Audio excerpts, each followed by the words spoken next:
Hello everyone, my name is Victoria Ortiz, and for my project, I'm going to go ahead and present to y'all some Victorian etiquette.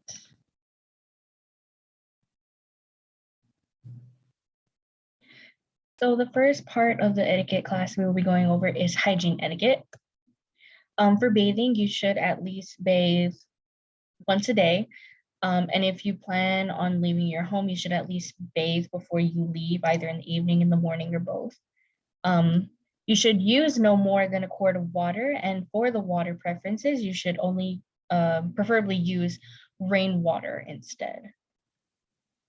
For hair, if your hair should be washed occasionally with soap and water, make sure that you do it at least 1 to 3 times a week, just depending on the person, and of course how much hair you have. One thing that you can use to help your hair with moisturizer and just softness overall would be bear's grease, which is the jar that I have depicted there at the corner of the screen. And basically the bear's grease helps to moisturize the hair and also the scalp to prevent dryness. For skin, for women, we should not be able to over apply the cosmetics. So if you start to notice that your makeup is a little more cakey, and it's a little more just like gritty, you put on a little too much. For skin, to help make skin complexions more clear and transparent, a mixture of powdered charcoal or with sweetened water and milk, or with milk, will help to make the skin complexion a lot more lighter. So social etiquette and manners. Bowing. So bowing is very crucial, as it is always what people first see you do when you greet them, aside from telling them a hello and a goodbye. A gentleman should bow to a woman in her presence. So, for example, in the second one, it says gossip is likely to happen if a man bows to a lady from afar. If a man were to be bowing to a lady while he was standing on the street and she was inside the building, that would be considered insulting and vulgar. Therefore, he needs to make sure that he is in her presence physically in order to bow to him, to her, sorry. And gentlemen are allowed to bow from afar only upon being recognized on the street. So if a gentleman is having a conversation with other people or just standing there in the street and a woman sees him, or another man perhaps, they can bow to him from the long distance that they are at, as long as he recognizes that they are bowing to him.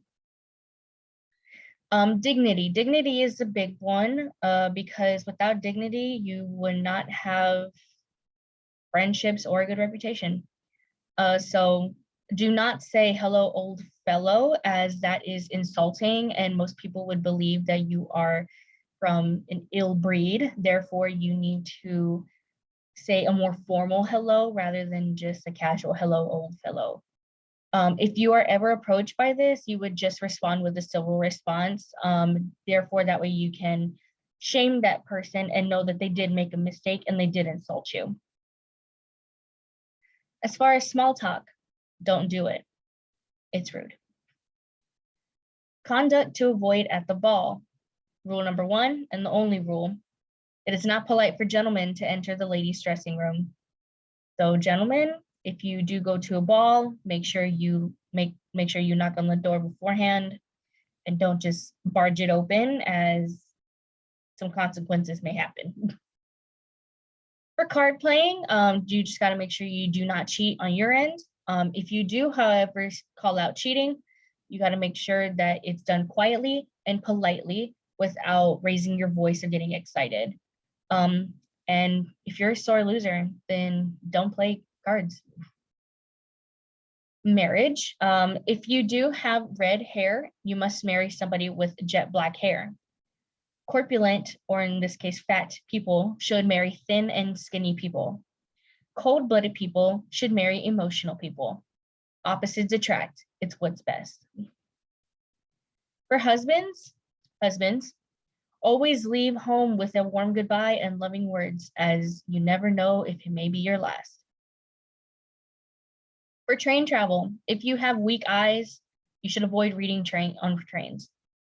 If you have weak lungs, you should avoid speaking on trains. Therefore, you could either have a very quiet train ride, or you could have not witnessed it and just hope you get to where you're going. For street etiquette, women, you have to use your right hand to raise your dress to get across the street or across wherever you need to go. It is vulgar to use both hands, and it's insulting to others on the street, so do not use both hands. And if there is large mud piles or snow is very steep and deep, you are allowed to use both hands as a means to get through, but only in those conditions. And that'll be it all for this Victorian etiquette class. So I appreciate y'all watching my presentation. Thank you so much.